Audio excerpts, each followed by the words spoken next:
Hello guys, আজকে হঠাৎ করে খাইতেছি বাঙালির ঐতিহ্য সারা খাবার পান্তা ভাত, the most favourite water rice. সাথে নিয়েছি তিসি ভর্তা, আলু ভর্তা, শুকনো মরিচ ভাজা। ওয়াটার রাইসের একটু পানি নিলাম, কসলায় মাখিয়ে এবার জমবে জমবে এবার। খাইতে কি যে স্বাদ হইব, কলিজা একদম শীতল হয়ে যাব। বিসমিল্লাহ। আমি কি খেলাম, এত স্বাদ কি,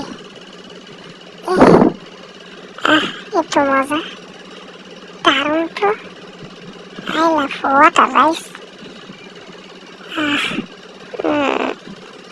সেই স্বাদ, কলিজাটা একদম শীতল হয়ে গেল, স্বাদে মুখ মাইরা আহে।